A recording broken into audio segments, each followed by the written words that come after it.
Men faktum är när profet Ernest kom hit, när han satte sina fötter på Sveriges mark, så har saker börjat förändras. ariko icyo nzi nuko igihe profeti yashira ibirenge vyiwe muri kino gihugu ibintu byatanguye guhinduka. Amen. Amen. Så vi behöver också de profeter här som kommer från andra kontinenter och välsigna vårt land. Turakeneye rero abaprofete bava mu bindi bihugu kugira ngo baze guhesha umugisha igihugu cyacu. 2016 ngwara cancer. Det var lymfkörtelcancer. Yari cancer yo mu gitigo. Men jag var inte rädd för Gud stod hela tiden så nära mig. Amen. Ariko ntabwo nari mfite ubwoba kubera Imana yamiri hafi yanje. Och en gång när jag tittade ut från mitt köksfönster ut mot, vi har köksfönstret med utsikt ut över Mälaren. Umunsi umwe rero nugurura idirisha ryo mu gikoni rero ritwereka hariho uruzi rwitwa Mälaren. Så sa Gud till mig och han visade sig att min skeppåstav kommer att rädda mig. Amen. Imana ikiranyereka ikirambwira ati inkoni yanje izokuyobora. Och jag blev frisk. Jag blev friskförklarad och helad. Manchambwirwa yuko nganca ndakira byukuri. Nakirijwe kuva 2010. Och det var via Gisela som ledde mig till frälsning. Ni Gisela yanzanye kugakiza. Och sen dess har jag stått nära Gud och Herren. Kuva ico gihe naciye ntangwa gukorera Imana. nicyo twaremewe Det är det vi skapar till. muri santene turatangira tumuvuge Vi kommer att göra det, Isaventem. mu mabisi turatangira tumuvuge I bussar, på bussar vi kommer att predika. muri za gare d'imidi za gare d'inoro turahagarara Gare du Midi, Gare du Nord, vi kommer att stå där och predika. turahagarara hariya muri ariya mabisi turabwiriza ubutumwa Vi kommer att stå på bussarna, vi kommer att predika om Guds ord. mu masitade turababwira abafana nyuma yo gufana Liverpool na Arsenal I stadium, efter vi har stöttat våra klubbar, vi kommer att predika. niba ufite isoni zo kuvuga ubutumwa bwiza si cyo waremewe Älskar att välkomna gäster, hon tillhör Elayon Bruxelles. hari umukozi w'Imana dukunda kubana muri iki giterane Det finns en gudstjänare som brukar vara med oss. ariko munyemerere ari umugabo wavuye mu Budage naze hano mwakire gira gutyo dusuhuze Men det är en man från Tyskland. Hälsa på oss. uyu mugabo nawe yavuye mu Budage aje hano mu gikorane Han är från Tyskland, han kom hit för konferensen. hari umukozi w'Imana dukunda umuprofetese dukunda kubana hano muri iki giterane Det är en profetes som vi brukar samlas här i en sån konferens. uko nakundaga kuza hano nabwa mbere nza muri iki gihugu nabwo twarabonanye yaranamanurira ndetse Första gången jag kom i landet, jag träffade henne och hon profeterade för mig. murabizi ko yahanuye ububyutse Vet ni att hon profeterade om väckelse? reka tambuke yigire hino dusuhuze ubundi twite twinjira mu ijambo ry'Imana mite nakira abantu badukurikiye ku isi twihuta Hon får komma och hälsa på oss. kandi hagurutse uwo muntu yigire hino Be dusuhuze henne att komma och hälsa på oss. amen Amen. Första gången han träffade dig, du profeterade. Så om du kan stå upp och hälsa på oss. ndetse by'umwihariko mushiki wacu nagukunze ari umupasiteri witwa Jack dukorana umurimo w'Imana aranyandikiye arambwira ati uwo mukobwa aravugira indimi ebyiri icyarimwe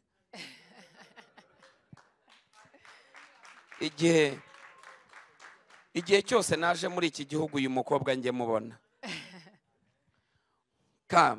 Du får komma fram. Kom fram. ubundi nkorana n'umukobwa wihuta cyane witwa Irate ni umuevangeliste tumusabiye umugisha i Kigali Jag har en tolk som heter Jitwa.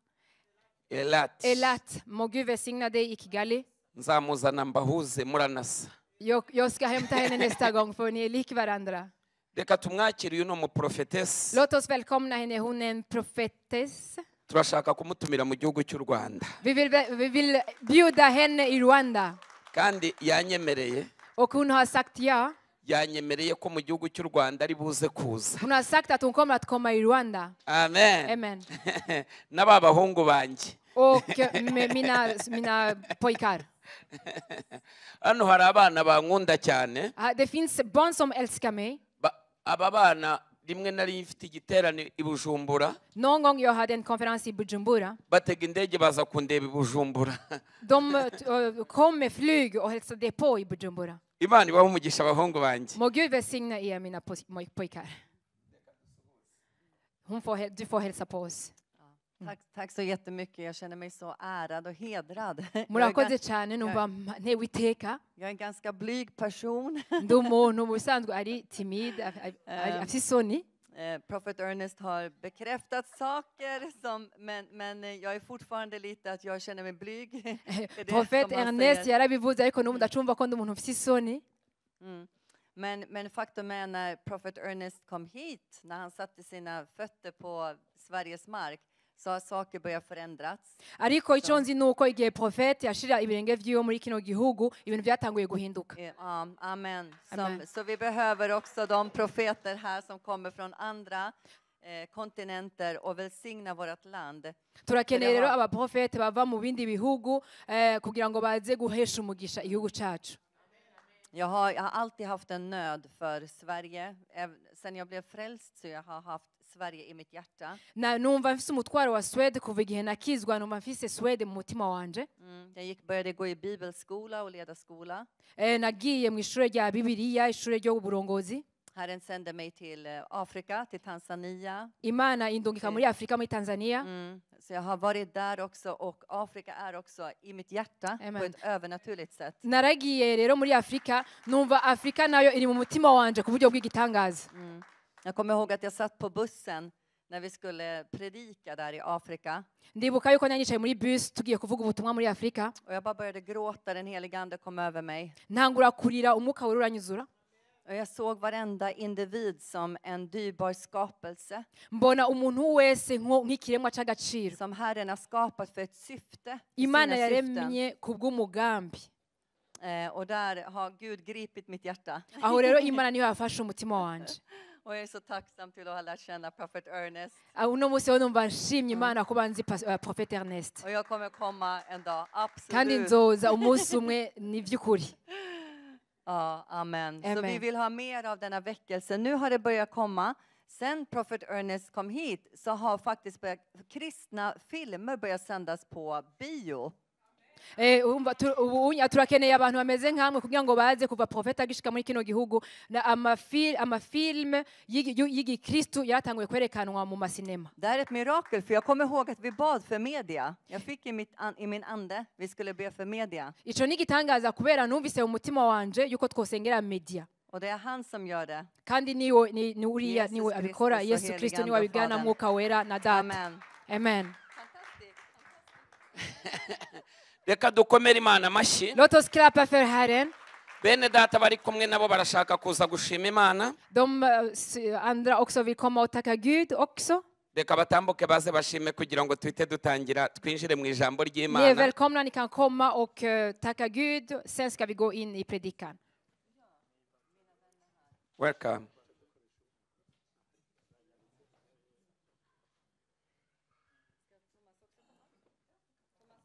Thomas också.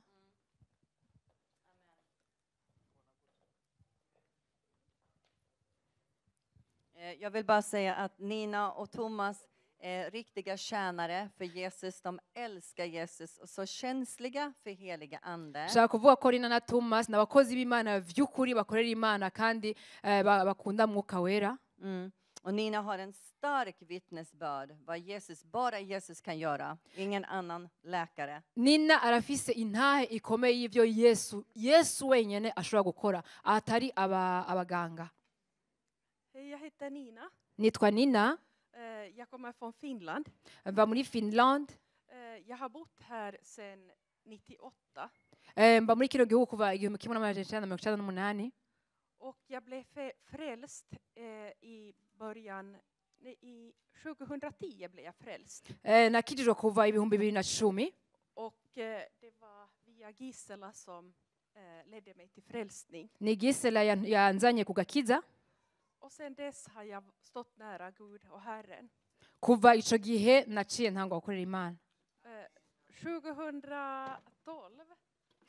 Ibihumbi 2012. så träffade jag min man Thomas. mpura n'umugabo wanje Thomas. Vi gifte oss 2014. Tugira ubugeni 2014. Och han är en gåva från Gud. Ni impano iva ku Mana. Amen. Sedan följde några svåra år. Hama hakurikira imyaka ikomeye igoye. Jag insjuknade i cancer 2016. 2016 ngwara cancer. Det var lymfkörtelcancer. Yari cancer yo mu gitigo. Men jag var inte rädd för Gud stod hela tiden så nära mig. Amen. Ariko ntabwo nari mfite ubwoba kubera Imana yami iri hafi yanje. Och en gång när jag tittade ut från mitt köksfönster ut mot, vi har köksfönstret med utsikt ut över Mälaren. Umunsi umwe rero nugurura idirisha ryo mu gikoni rero ritwereka hariho uruzi rwitwa Mälaren.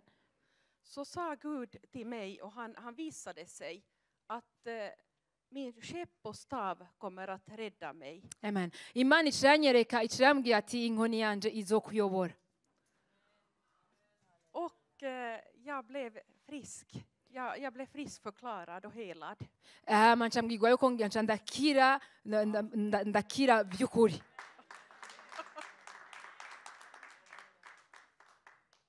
Sen kom det en till prövning. Haca haza ikindi kigeragezo. Jag insjuknade i en hjärntumör. Ngwara tumör yo mu bwonko. Det var på en semesterresa i Spanien. Nari muri Espagne. Vi skulle ha det skönt, min man och jag. Twari twagiye kugira ngo turuhuke umugabo wanje nanje. Och jag märkte att jag hade svårt att röra mig redan innan vi åkte iväg, så jag var tveksam. Imbere yuko tufata urugendo ntangura kubona ngo sishobora kwinyiganyiza neza, ntangura rero kugira amadidani. Men vi åkte i alla fall och jag kände mig trygg. Ariko twaragiye naho narimerewe gutyo ko numva ntuje. Och i början kunde jag gå och simma, men sedan hade jag svårt att röra mig. Ubwa mbere rero nashaka kugenda nkoga ariko mbandanya ntashobora kwinyiganyiza neza. Jag sa till min man att vi måste kalla på läkare. Mbwira umugabo wanje nti reka telefone umuganga. Det kom en läkare upp till hotellrummet som sa det att han undersökte mig och sa det att jag måste åka direkt med ambulans till sjukhuset. Umuganga araza kunda aho nari twari mu cyumba cy'hoteli acambwira yuko tubwirizwa kugenda kwa muganga vyihuta. Och det visade sig vara en hjärntumör. Baca basanga mfise cancer yo mu bwonko.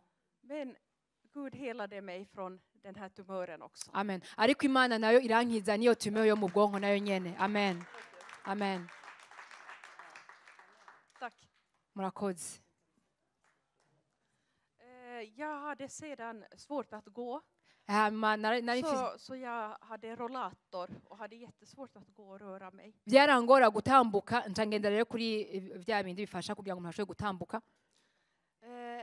Gisela och jag bad en kväll tillsammans i min lägenhet tillsammans med Thomas. Gisela nande turasenga muri aho tuba na Thomas. Och mina ben började skaka, min kropp började skaka, helig ande var över oss. Amaguru yanje atangura kunyiganyiga, mwuka wera yari kuri twebwe. Och jag kunde, efter den dagen kunde jag börja gå. Inyuma rero ntangura gutambuka. Och jag kunde gå en lång promenad följande dag. Imisi kurikirana cye ntangura kugenda ingendo zirezire bukebuke. Amen. Amen. Amen, amen. Amen. Amen, amen, amen. Jesus gör flera mirakler. Imana Yesu akora ibitangaza byinshi, Imana ishimwe cyane. Amen. Amen. Yes. Hallelujah.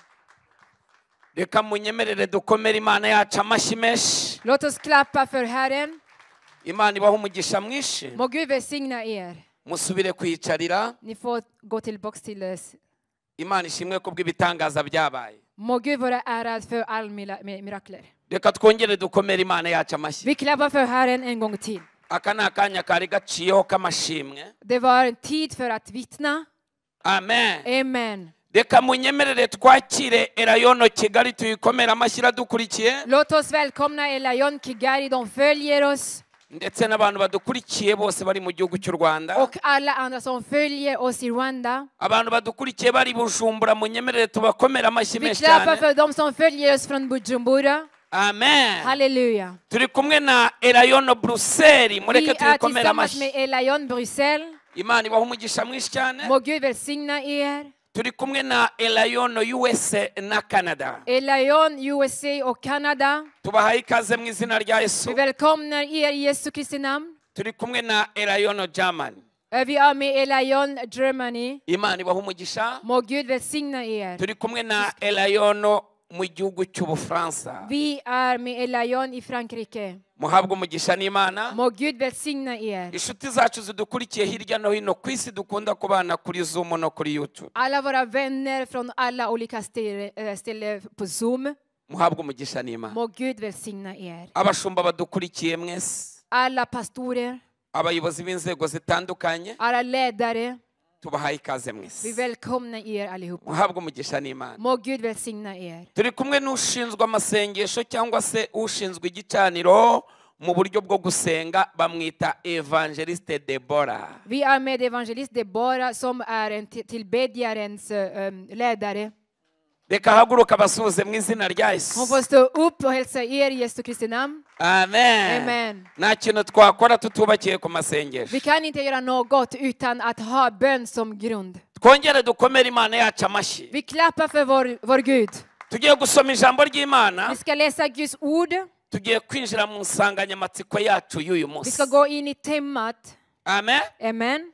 Tugiye kuganira ijambo rifite insanganyamatsiko ivuga ngo kumenya icyo waremewe. Amen. Vi ska prata om ett tema som säger att veta anledningen du är skapad till. Kumenya icyo waremewe. Att veta anledningen du är skapad till. Turasoma igitabo cy'Abaefeso. Vi ska läsa i Efesierbrevet. Abaefeso. Efesierbrevet. Amen. Pastor Amen. Jack, turakwakira, Imana iguha umugisha. Pastor Jack, vi välkomnar dig. Må Gud välsigna dig. Igitabo cy'Abaefeso, Efesierbrevet, igice cyaho ni igice cya kabiri umurongo n'uw'icumi. kapitel 2:10. Aravuze ngo kuko turi abo Imana yaremye ituremeye imirimo myiza muri Kristo Yesu. Amen. Iyo Imana yiteguriye kera kugira ngo tuyigenderemo. Nimwakire neza ijambo ry'Imana. Vi är hans verk, skapade genom Kristus Jesus till att göra de goda gärningar som Gud från början har bestämt oss till. Vi får ta emot Guds ord. Twese ngo amina. Vi alla säger amen. Turongeraho igitabo cy'umuhanuzi Yeremiya, Vi ska läsa i Jeremia igice cya mbere umurongo wa 4. 1:4. Yeremiya igice cya mbere Yeremiya umurongo wa 4. 1:4.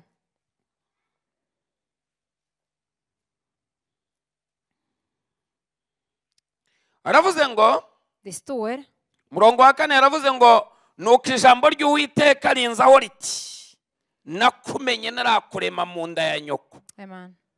nakwejeje utaravuka, nagushyiriyeho kuba umuhanuzi uhanurira amahanga. Amen.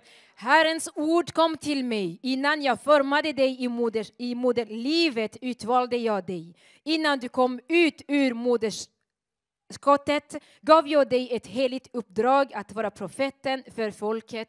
Amen. Nimwakire neza ijambo Ni ry'Imana. får ta emot Guds ord. Uyu mugoroba w'uyu munsi Ikväll, nkuzana ijambo rivuga ngo kumenya icyo waremewe. jag har ett ord som säger att veta anledningen varför du är skapad till. Reba umuntu mwegeranye mubwire ngo mbere y'uko ubaho wari uriho. Titta till din nästa och säg innan du blev, du fanns. Ntabwo ubayeho uyu munsi mu bitekerezo by'Imana wari uriho. Du finns inte idag, men i Guds tankar, du fanns redan. Halleluja. Amen. Iminsi niyongere kugutera ubwoba, Var inte rädd av dagarna, kuko för att uyu munsi sibwo uriho. det är inte idag du är levande. Wabayeho mbere y'uko ubaho. Du fanns redan innan du blev till. Amen. Amen. Hari umukozi w'Imana udukurikiye witwa Mihigo, ari muri Amerika n'umuevangelist Imana imuha umugisha. Den gudstjänare som följer oss i Amerika som heter Mihigomo, Gud välsigna honom. Abakunda Imana nimuvuge ngo amen. Ni som älskar Gud, säg amen. Ntabwo turiho uyu munsi. Vi är inte här bara från idag. Na mbere y'uko uyu munsi ubaho. Innan du blev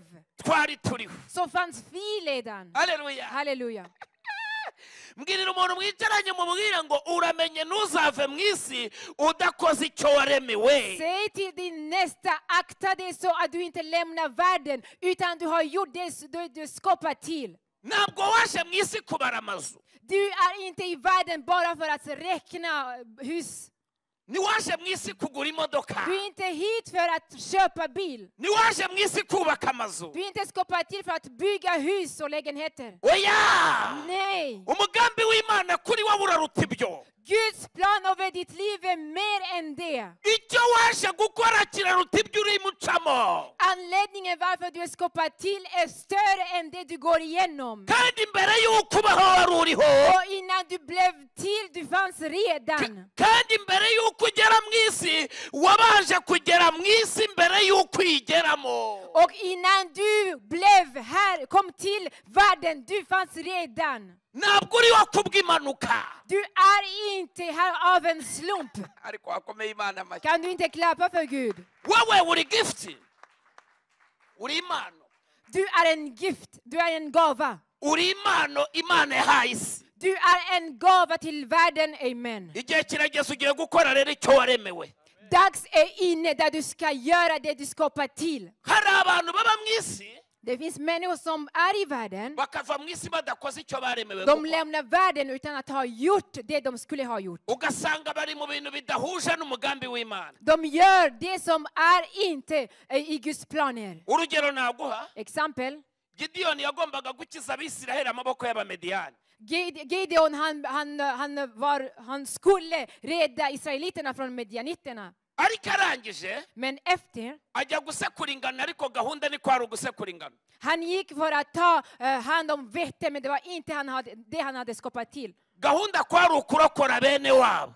Hans syfte var att rädda sitt folk. Ariko arangije arayoba ajya gusekura ingano. Men han gick vilse för att ta hand om vete. Uyu munsi wa none Idag, Imana iraza kuguhishurira icyo waremewe ugikore. amen, Gud ska uppenbara sig det anledningen vad du skapar till och du ska göra det. Ndaza kukubwira amabanga 7 Jag ska berätta om 7 hemligheter. ari bukwereke cyangwa ari buguhishurira icyo waremewe ko kirimo cyangwa se utari wagikora. Som ska visa dig om du gör det du är skapad till eller inte.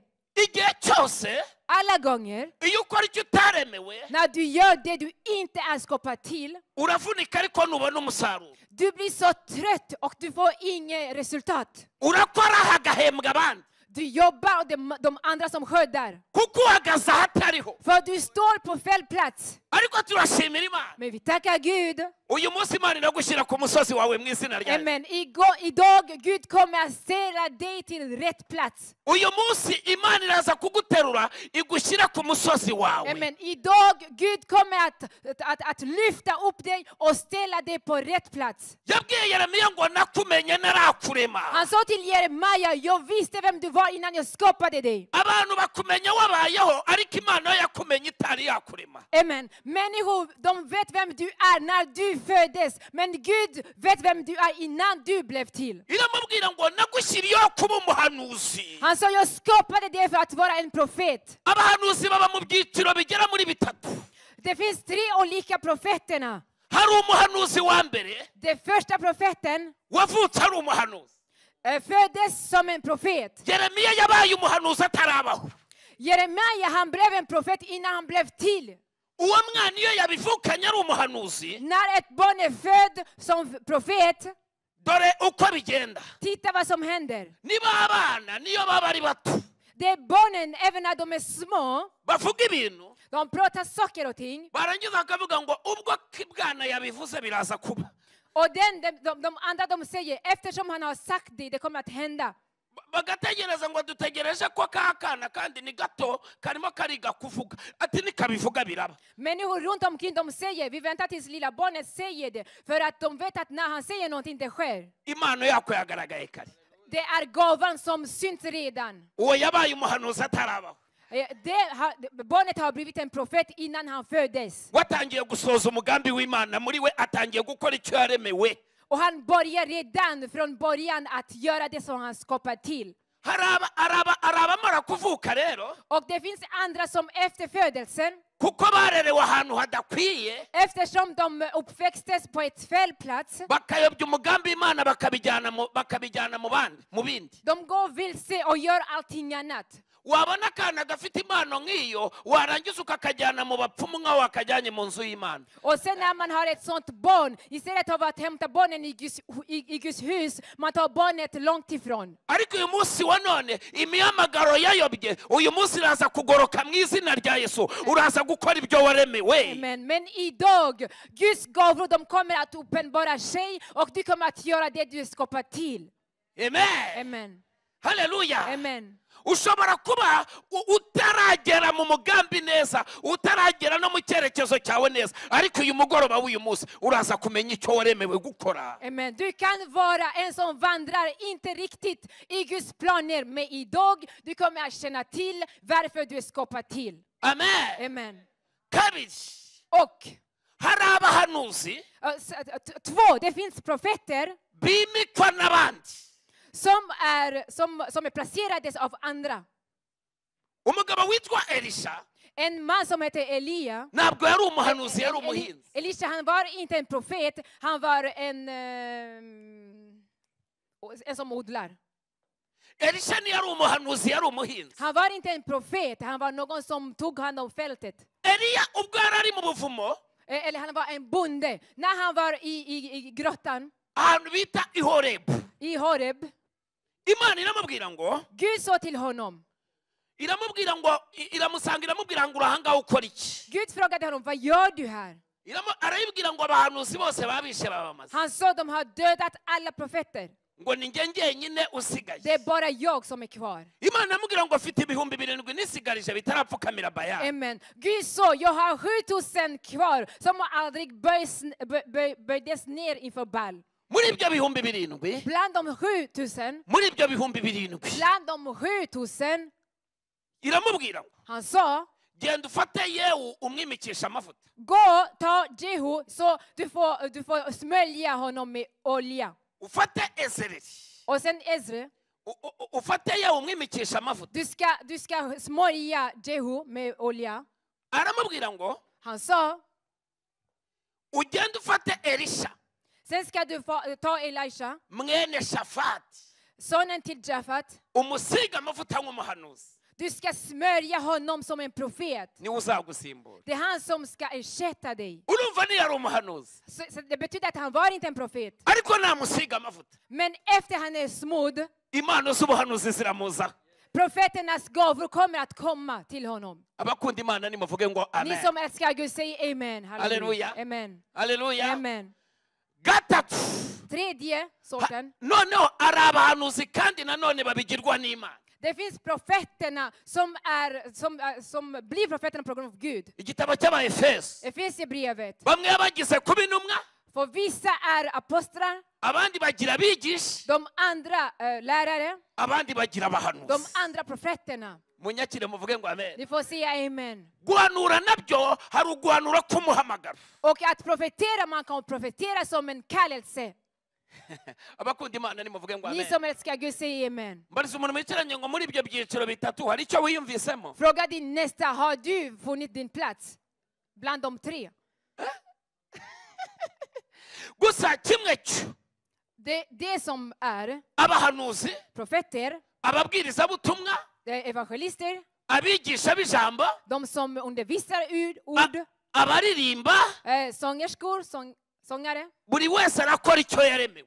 Var och en kommer att göra det som han är skapad till. twuzuzanye duhuze hamwe twubaka umubiri wa Kristo. Tillsammans ska tjäna Gud. turaza kuzana umusaruro mwinshi. Vi kommer att skörda mycket, amen. hari igihe abantu baza hano mu rusengero, Ibland människor kom i församlingar, yarangiza yabona korari irimo abantu benshi ngo nanjye ngiye kuririmba kandi atari umuhamagaro we. de säger, och det finns så många i lovsångsteamet. Om man säger, jag ska börja där också, men det är inte din kallelse. icyo gihe uzabikora nabi. Du kommer att göra det på ett fel sätt. kubera iki? Varför? si cyo waremewe Det gukora. är inte därför du är skapad till. Uyu munsi wa none turaza gusenga. Idag vi kommer att be.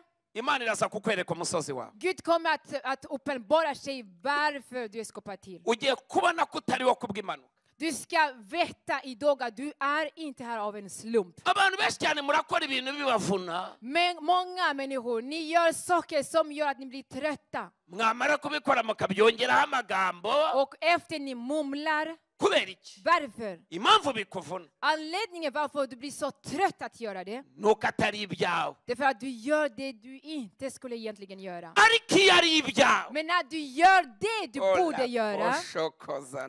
Halleluja.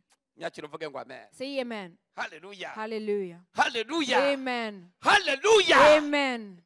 Uyu munsi uraza gukora icyo waremewe. Idag du kommer att göra det du är skapad till.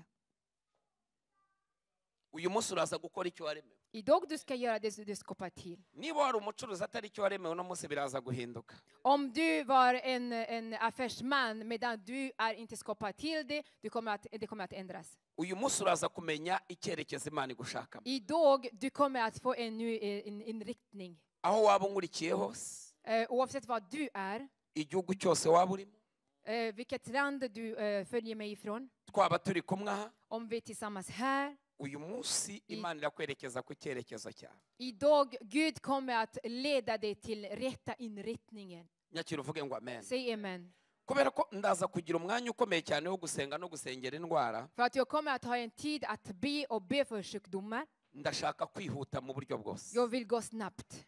Amen. Amen. Ndashaka kwihuta mu buryo bwose ndaza kugira umwanya wo gusengera indwara. Jag vill gå snabbt. Jag kommer att ha tid att be för sjukdomar. Nahawe umwuka wa gihanuzi ukomeye. Och jag har en profetens anden starkt. Uyu munsi rero. Idag. Ndashaka kukubwira ibintu birindwi. Jag vill berätta för dig 7 saker. Yesu ashimwe cyane. Ära till Jesus. Halleluja. Amen. Biri bukwereke. Som ska visa Kwaho uri hakwiye. Att där du befinner dig, det är rätt plats. Cyangwa se kwaho uri hadakwiye. Eller om det är inte rätt plats. Icyambere. Det första. Halleluja. Amen. Kigaragaza kwaho uri hakwiye. Som visar att du är på rätt plats. Nuko ibyo ukora. Är att det du gör. Wumva ubikunze. Du älskar det. Subiremo. Ska jag säga om igen? Nuko ibyo ukora. Det är för att du wumva ubikunze. älskar det du gör. Ukavuga ngo nubwo batama igihembo. Och du säger, även om jag inte får någon belöning, Ndumva nabikora. jag gör det ändå. Uzi impamvu? Vet du varför? Ni ibyawe. Det är det du ska göra. Yeremiya bamujugunyaga mu rwobo agakomeza agaprofesi. När de kastade Jeremia i ett hål, han profeterade ändå. Uzi impamvu? Vet du varför? Ni ibye. Det är det han skulle göra. Yavukiye guhanura. Han var född för att profetera. Amen. Halleluja! Amen. Iyo ukora ikintu När du gör någonting ukavuga ngo nubwo och du säger även om bankubita de slår mig, nzakomeza ngikore. jag kommer att göra det ändå. Nubwo bafunga Även om de skulle ta mig i fängelse, muri gereza nzakomeza ngikore. i fängelse jag kommer att göra det ändå. Ukavuga ngo Och du säger, sinegereje ibihembo muri cyo. jag förväntar mig inte att få någon belöning. Bama ibihembo batabima Om de ger mig någon belöning eller inte, ariko intego si ibihembo bino bintu nzabikora. målet är inte att få en belöning, men gör det ändå. Banabikubuza ukumva umuriro urimo urakotsa mu nda. Även om de inte tillåter dig att göra det, du känner att det bubblar inom dig. Uwo ni wo musozi wawe. Det är där du ska vara. Icyo ni cyo waremewe Det gukora. är det du är skapad till att göra. Ngaho wowe Och du, bavuga muri korari ngo uyu munsi wakerewe när de säger i lovsångsteamet, idag du var försenad. ngo nubundi ntacyo mwamembaga mbivuyemo. Jag får ingen belöning ändå. Jag går tillbaks. Jag Nej. lämnar allting. Ntabwo umusozi wawe ari ukuririmba areba ibindi. Då är du inte där du ska vara. Du får leta vidare. Wewe wayoboraga amasengesho. Du som är en ledare av tillbedjaren. Uyu munsi umuyobozi wakakubwira atari ku uyu munsi wa none rero wazamuye ijwi cyane rimanure ati we. Idag de säger, idag när ni bad, du bad så högt. Du får be lite lågt. Och du säger, Ukarara uhamagaye iyo Tibore. Och du ringer i Göteborg. Ukarara uhamagaye i Stockholm. Och du ringer i Stockholm. Ukarara uhamagaye n'abatabikeneye. Och du ringer de som är inte intresserade av det. atubunagiranye ibibazo n'umuyobozi. Och du säger nu jag har bekymmer med min ledare. Ese habaye Vad är det som har hänt? ngo nazamuye ijwi cyane nyoboye. Han sa att jag bad för högt när jag ledde för bön. Ati ndabibasigiye. Så från och med idag jag lämnar gruppen. Burya cyagiye uvuga ngo urabisize Imana iba yateguye ugusimbura. Så när du säger att jag kommer att lämna gruppen, det betyder att Gud har förberett det som ska ersätta dig. Reba umuntu mwegeranye mubwire ngo Imana igira abasimbura burya. Titta till din nästa och säg till personen, Gud har ersättare. Ese mwari mubizi ko muri iyi si nta muntu udasimburwa? Visste ni att det finns inte någon som inte kan ersättas? Umugabo witwa Eliya Elia, yarikoma hanze han slog sig själv. aravuga ngo ninjye muhanuzi njyenyine usigaye. Han sa, jag är den enda profet som är kvar. Imana iramubwira ati akariro gake na feripeti. Gud så bromsa lite sakta. Mfite ibihumbi 7,000. Jag har 7000, amen. Muri ibyo bihumbi 7,000 harimo Musabyi, Bland de 7000 det finns Musabji, harimo Filibati, det finns Filber, harimo Shiribe, det finns Gilbert, harimo nanjye, det finns jag harimo nawe. och du med. Icyo gihe ntitwari turi ariko mu bitekerezo by'Imana twari turiho. Då, vi fanns inte med i Guds tankar, vi fanns redan. Nta muntu udasimburwa. Det finns ingen som kan inte ersättas. Halleluja. Halleluja. Hey! Amen. Zamura amaboko yaduhereza Imana yacu icyubahiro. Lyft dina händer och ära Gud. Nta muntu Det udasimburwa. finns ingen som inte kan ersättas. Zamura amaboko yawe Lyft upp dina händer och säg, ingen kan inte ersättas. umugabo witwa Mose En man som heter Mose, niwe muntu wenyine det är enda person wavuganye n'umwami. som pratade med konung. Nyakira uvuga ngo amen. Säg amen. Niwe muntu wahamagaye ibikeri biva mu nyanja byinjira kwa Farawo. Det är det enda som ropade på grodor, och grodor de gick in i palatset. Niwe muntu wenyine wavuganaga n'Imana imbona nkubone. Mose är det enda person som kunde tala med Gud öga mot öga. Niwe muntu wenyine wagiriye inama Imana nigirwa inama ariko uwo munsi inama ya Mose Amen. yarayemeye. Det är enda person som gav råd till Gud. Egentligen, ingen kan ge ett råd till Gud, men denna dag Gud lyssnade. Mbwirira umuntu mwicaranye ngo umuntu wagiriye inama Imana yabonye umusimbura ni wowe utazasimburwa. Säg till din nästa, om någon som kunde tala till Gud, som gav råd till Gud, han fick en ersättare. Är du som inte kan ersättas? Niwe muntu wagiriye inama Imana. Det är enda som gav råd till Gud. Iravuga ngo agenda Imana itagirwa inama. Alltså, jag är en Gud som inte tar någon rådgivning. Ndihagije. Jag räcker till mig själv. Yaravuze ngo icyubahiro cyanjye Han sa, min ära, sinzaciyambura ngo njundi. jag kan inte ta av det och dela det med någon annan. Ariko Mose Men Mose, igifata icyemezo cyo kurimbura Abisirayeli bose ngo ibicire mu butayu. efter han hade bestämt sig att döda alla israeliterna i öknen, Mose arayibwira ati gabanya uburakari.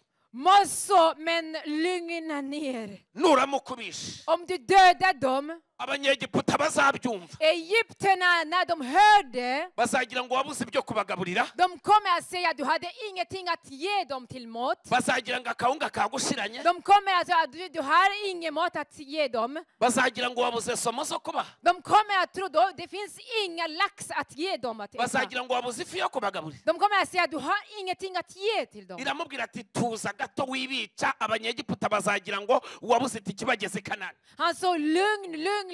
Egypterna, de kommer att tro att du har ingen råd att hjälpa dem tills att de kommer till Kanaan. Imana imutega amatwi. Gud lyssnade. Iramubwira ngo ndigaruye. Han sa, okej, jag ångrar mig. Iramubwira ngo nzajya mbica gahoro gahoro ariko ubwo bivuze na Han sa att jag kommer att döda dem ändå, men sakta, men eftersom du säger det, jag ändrar mig. uyu mugabo Den där man, niwe wenyine wahamagaye inda mu butaka. det är en enda som ropade på Abanyegiputa baravuga ngo lös i. ngo ibi bikozwe n'urutoki rw'Imana. Och egypterna, de sa, det här är Guds fingret som har gjort det, när alla fick lös i landet. Farao yabaga yicaye mu nama. Farao, han satt på ett möte. Ukuboko kw'Imana kukamuremerera agatangira ati Och sen han kände att det var lös överallt, alltså han började kria. uyu ni umugabo witwa Mose. Det är Mose som gjorde det. uyu niwe wenyine Det enda wavuze ngo inzuzi zose zo muri Egiputa som så alla sjöar i Egypten, zose nizihinduka amaraso. alla de får förvandlas i blod. Imana ikamubwira ngo nukuri ibyo uvuze nibyo byo, amazi yose agahinduka amaraso. Gud så, det får vara så, all vatten blev blod. Uyu niwe wenyine Det är det enda. yitwa Farao, yitwa Mose. Han heter Mose. Niwe wenyine wafashe inkoni 400. Det enda som tog 400 stavar, tack. Afata inkoni yayikubita hasi irangije ihinduka inzoka imira inkoni zose z'abanyegiputa uko ari 400. Amen. Han tog sin stav, han slog det ner och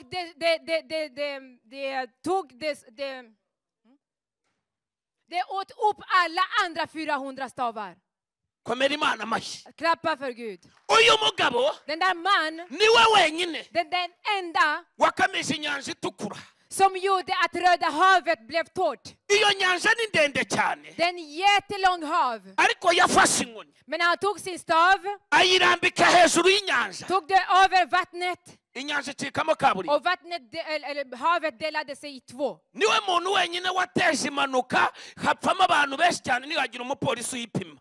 Det är den enda som gjorde att det hände en olycka i havet. Det är många människor som dog, men det är ingen polis som kom för att ge honom något straff. Ndagira mbabwira ko impanuka iherutse kubera ku nyanja itukura Jag vill säga att det olycka som hände på Röda havet, nta mupolisi urayipima. ingen har kommit för att komma och säga det här har fel, det har inte fel. Na bugingo nu Tills idag. nta mupolisi urayipima. Ingen polisman har kommit och säga det som har hänt i Röda havet, att det var fel. Niyo yonyine Asirasi itigeze yishyura. Och ingen försäkring kom och betala det skada. N'amagare yabo byose irakubita ishyira hasi iranyuka. Och all utrustningar från Egypten, allting gick in i vattnet. Niwe wenyine. Det är den enda. Ariko Mana Amen. ndafashishwa. Haleluya. Amen. Uyu mugabo Mose, niwe wenyine wahamagaye amazi mu rutare. den enda som fick vattnet från klippan. Ndimo ndakubwira umugabo urimo ukora icyo yaremewe gukora. Amen. Jag berättar om en man som gör det som han är skapad till att göra. Amen. Icyo ni icyambere turiho gusa. Vi pratar bara om första saken. Vuga ngo kumenya icyo waremewe. Säg att veta anledningen varför du är skapad till. Uyu mugabo Den där mannen, niwe wenyine den enda wahamagaye Imana yasamura ubutaka, Imana irongera ihita imeza jarida ako kanya. Kore Biramu na Datani bamuhaguruye. som ropade och kallade Gud, och jorden öppnade sig och det 2 män som gick under. Nuwo nguwo. Det är han. Uyu niwe muntu wenyine Det är den enda Imana yifatiye igitiyo yifatira n'isuka iramwishingurira yiterera n'ururabyo n'umusaraba. Haleluya. Gud själv begravde honom, och sen han var på hans begravning. Bara Gud. Nta muntu wigeze ushyingura Mose, niyo yamwishinguriye. Ingen gick på Mose begravningen, det är bara Gud som gjorde det. Amen. Haleluya. Amen. Muntege amatwi. Lyssna noga. Ariko uyu mugabo Men mannen som heter Mose, yabonye umusimbura.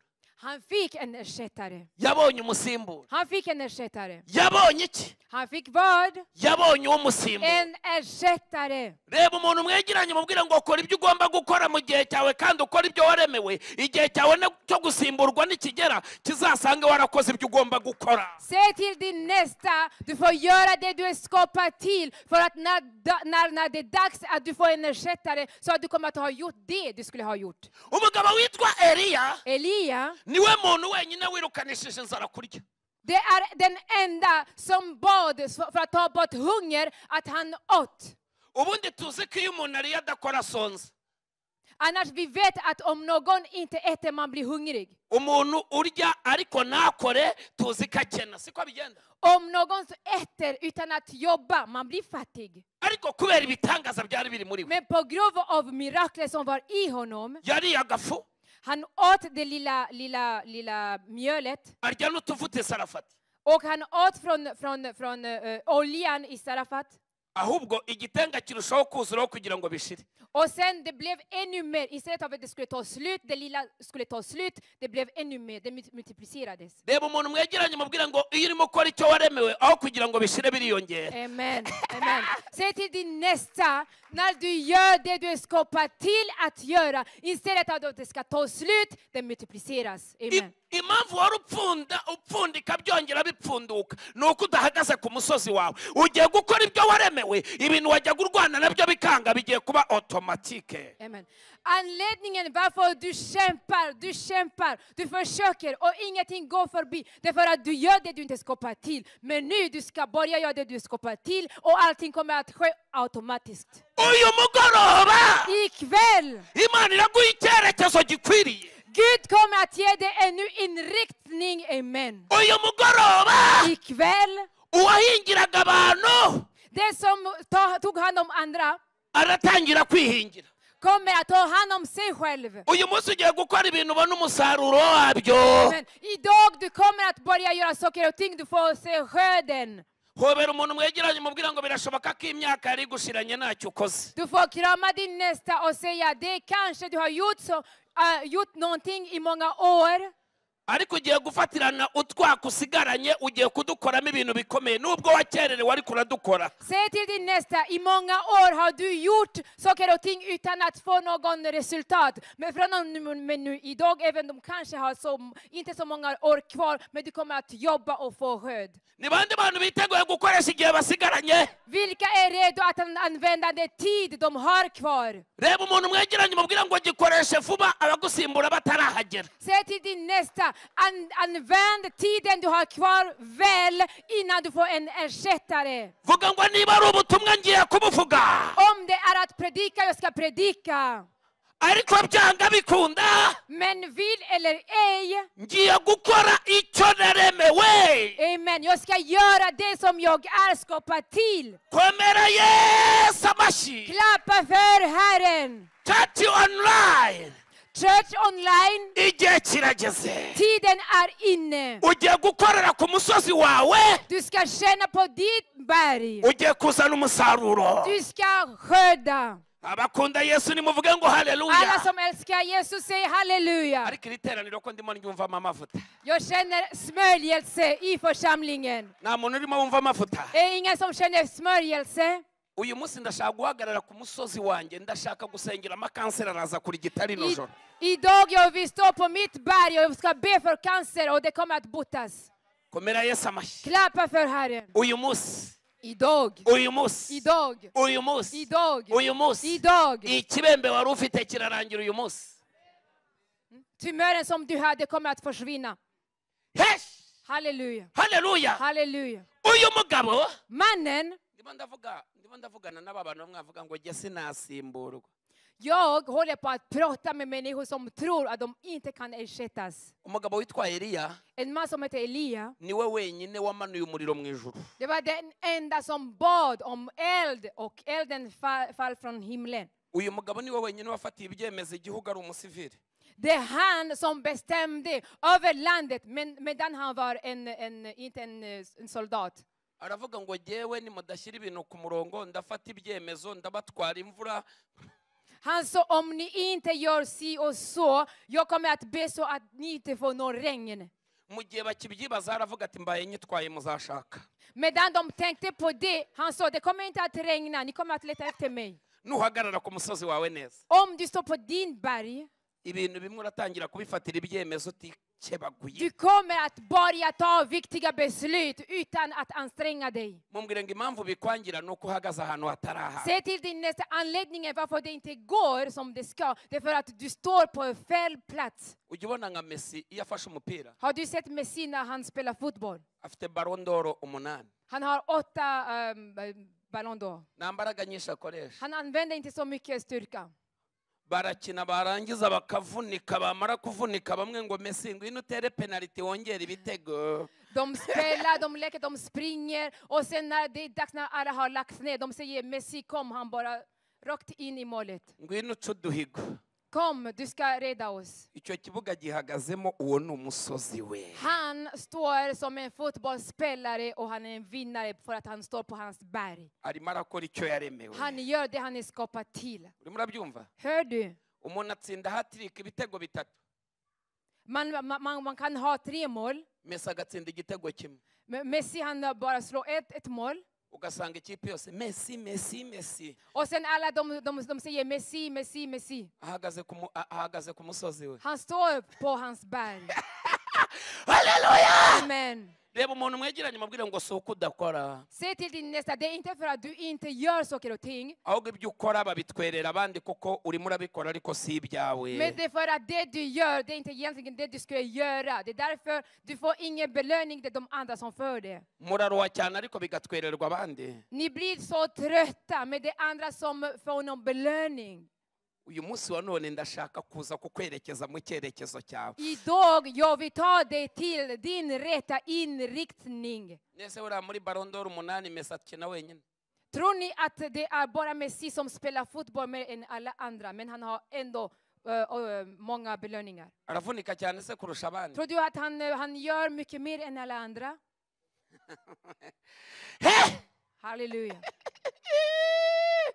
Haleluya! Amen. uyu munsi Idag, Imana igiye kugushyira mu cyerekezo cyawe kandi gikwiye. Gud kommer att sätta dig på din plats. Elia, niwe muntu wenyine det är den enda utarajya gutega igare cyangwa moto. som skulle inte behöva ta någon skjuts. harya hani Burayi haba moto? Här i Europa finns det motorcyklar, ja. abamotari Finns det motorcyklar på... usiko Jaha, najyaga med taxi på motorcyklar. ntago najyaga mbyitaho. Jag brukade inte tänka på det. ubu nzi ko ndibona abamotari bambaye ijiri. Idag jag trodde att jag skulle se taxi på motorcykel. nabo Finns det inte? none Nej. mugenda niki? Men hur åker ni då? Vi åker bussar och taxibilar, men inte motorcyklar, inte taximotorcyklar. kwanza ndashaka kujya nza ngatemberera mu mijyi, ubundi muza kufata ku kibuga munyinjiza mu kintu nazi yo munjyanye munware ku moto. Nästa gång jag kommer, ni får komma och hämta mig på flygplatsen på motorcykel så att jag ser landet. urumva? Hör ni?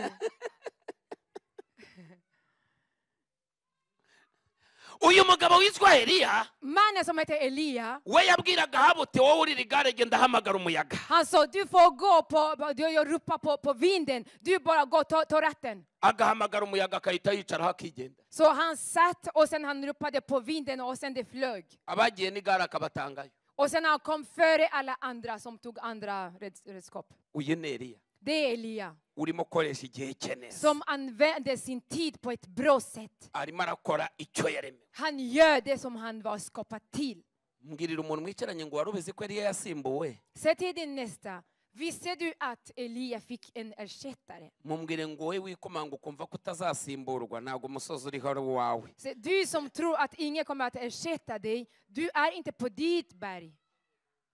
umuntu uri ku musozi we En person som är på sitt berg, urimo ukora icyo yaremewe, som gör det han är skapad till. ibintu byose akora abikorana urukundo, Allting han gör det med kärlek. abikora adategereje ibihembo. Utan att förvänta sig någon belöning. yosefu bamushyira muri gereza Josef var i fängelse agakomeza agahanura, och han fortsatte och profeterade. agakomeza agasobanura inzozi. Han fortsatte och förklarade drömmar. ariko umuntu urimo uhagaze ku musozi utari Men uwo, någon som står inte på hans berg, iyo ahuye n'ikibazo agafungwa nk'uko, om han går igenom något bekymmer och blir fängslad, usanga arimo aririmba bamukomerekeje. han börjar prata om dem som sårade honom. ariko uhagaze ku musozi we Men någon som står på hans berg, aravuga ngo ahubwo mumpaye akanya ko kubikora han säger, neza. ni ger mig tillfälle och tid att göra det på ett bra sätt. daniyeli yari umunyamasengesho Daniel, han var en tillbedjare akaba n'umuhanuzi, och han var en profet. yabikoraga bikunze. Han gjorde det med stort hjärta. bashyizeho itegeko De gav ett lag. baravuga ngo nta yindi mana yo gusengwa mu minsi 30 kereka umwami Dari. Det finns ingen annan Gud att tillbe förutom kungen där. daniyeli aravuga ati nasenze napfa. Daniel sa, om jag inte tillber, då kommer jag att dö. afungura amadirishya yerekeye Yerusalemu. Amen. Han öppnade fönster mot Jerusalem. Akomeza gusenga. Han fortsatte och bad. Bamujugunya mu rwobo rw'intare. De kastade honom i lejons grupp. Yamanutse avuga indimi. Han gick ner och talade i tunga tungor. Imana ifata intare izitegura nka matora, ubundi izindi zigira imisego. Gud tog lejoner, en blev som en madrass och de andra de blev som kuddar och han bara Ageze marakomeza yivugira indimi. och sen har han fortsatt bara och bad i tunga tungor. Yavuyemo. När han gick ur, Yavuye muri urwo rwobo. när han gick ur, Bahita bafata abamutayemo bari bo bajugunyamo. de tog de som hade kastat honom ner, det är de som tog hans plats. Zirabarya. Lejonerna de åt upp dem, Ariko we ntizagira icyo men zimutwara. för honom de var som typ madrass och kuddar. Mbariza umuntu mwicaranye ngo ibintu urimo ukora mu bwami bw'Imana wumva ubikunze cyangwa wumva utabikunze. Fråga din nästa, det du gör i Guds rike, älskar du det eller inte? Pasiteri waguhagurukiye wakomeza ukabikora. Om din pastor skulle säga att du gör något fel, skulle du kunna fortsätta göra det ändå? Umuhamagaye kuri telefone ukamubura ukwezi kose wakomeza ukihangana ukabigumamo cyangwa wahita ubivamo. Om du ringer din pastor en hel månad och inte kan ta i tag på honom, kommer du att fortsätta eller ska du lämna det? Wateguye igiterane yarangiza akakubwira ngo ni kiba kandi wamaze kugishoramo amafaranga, wakomeza ukuzura umwuka wera cyangwa wahita uvuga ati buretse gato nkwereke ko nanjye fete noza we. Om din pastor säger du har förberett en konferens, men det är inte på ett bra sätt, medan du har investerat så mycket pengar, skulle du kunna fortsätta att göra det? Du säger nej, jag går ur. Niba utarimo wihanganira aho hantu uri, Om du inte har något hållamod där du är, ibyo urimo ukora si ibyawe. det du gör är inte ditt. Bihereza abandi. Lämna det till andra. Uzagera ku musozi wawe Du kommer att komma till ditt berg, aho uzajya wihanganira ibikubaho, där du kommer att vara lite mer tålmodig. ukora ibyo ukunze. Och du kommer att göra det du älskar. Nimuvuge ngo amen. Säg amen. Icya kabiri Andra, kiranga umuntu som visar en person urimo ukora neza icyo yaremeye, som gör den skapar till. agira intambara nyinshi cyane mu byo akora. Man går igenom så många prövningar. Agira intambara nyinshi cyane mu byo Man akora. går igenom så mycket prövningar. Mbariza umuntu mwicaranye ngo hari umuntu ukurwanyiriza mu byo ukora. Fråga din nästa, är någon som är emot dig när du gör det du gör? Si we barwanya, De är inte emot dig. bararwanya icyo wavukiye. De är emot det du skapar till Haleluya. att göra. Bararwanya icyo waremewe. De står emot det du skapar till att göra. Komera Imana amashyi. Klappa för Gud. Uyu muntu ahora arwanywa cyane Personen har så mycket motstånd. kuko Satani ateraho ubutunzi buri. Amen. För att djävulen attackerar där det finns rikedom. Umuntu udahombya Satani nta nubwo ashobora no kumurwanya. En person som inte betyder någonting för djävulen kan inte stå emot den personen. Satani ntarwanya abanyabyaha, Satani arwanya abakiranutsi. Djävulen är inte emot de syndare, han är emot de rättfärdiga. Satani ntarwanya abanebwe, Satani arwanya abakozi. Djävulen är inte emot de som är lata, han är emot de som arbetare. Mbariza umuntu mwicaranye ngo hari intambara urimo urwana nabyo mu byo urimo ukora. Fråga din nästa, går du igenom någon prövning i det du gör? Izi nyigisho murumva aricyo zirimo zibamarira. Det jag säger, hjälper det er? Ndagira ngo umenye neza icyo waremewe. Jag vill att du ska känna till på riktigt anledningen varför du är skapad till. Niwisuzuma ibi bimenyetso ukabyiyumvamo ugumemo neza. Om du går inom dig och ser att om du känner igen alla de här de tecken jag pratar, så vet att du är där du ska vara. Nutabyibonamo Om du inte känner igen dig, uze kuza kuyoboza Imana inzira. så be för att få rätt väg. Imana iraza. Buri muntu wese afite icyo yaremewe. Var och en har en anledning varför den skapar till. Uyu mugoroba ariko Imana iraguha icyerekezo. Men ikväll, Gud kommer att visa dig vägen. Muriteguye? Är ni redo? Abakunda Imana nimuvuge ngo Ni som amen. älskar Gud, säg amen. Haleluya. Amen. Reka mbabwire gato. Låt mig säga kort. Mwari mwabona igiti kirimo imbuto? Hade ni sett ett träd som bär frukter? Amatunda, Om det är så, olika frukter. amapera. Olika slags frukter. Mujya mubabona ibyo biti? Har ni sett de här träden som har frukter? iyo abana bavuye ku ishuri När barnen kommer från skolan. ndavugana cyane cyane n'abana babaye hano muri Afrika. Jag pratar mycket med barn som har bott i Afrika när de ser träd som bär frukter. I Burayi sinzi niba haba amapera simbizi. Här det finns äppleträd. Eller hur? Mycket äppleträd. Nese murahinga? Odlar ni, ja. Twaje mbona umuhanda wose huzuye ibintu by'umweru. När vi kom, jag såg bara snö. Ni neige? Det är snö. Yaguye. Det har snöat, eller hur? None hari watera umwako kamera. Men nu har jag sett bara snö. Men brukar ni odla ändå? Eller? Brukar ni odla? Odlar vi fält här i Sverige? Ja, det gör vi. Ukurumva twebwe turenganya simbizi. Jag har sett bara snö. Reka twihute. Låt oss gå snabbt. Abana kera iyo bajyaga bava ku ishuri. Barnen när de gick från skolan. Igiti cyeza imbuto. När de såg ett träd med frukter. Igiti cy'amapera na pome. Till exempel äppleträd. Cyabaga kibonye ishyano. Så det betyder att något skulle hända med trädet. Bafataga imijugujugu n'amabuye. Så barnen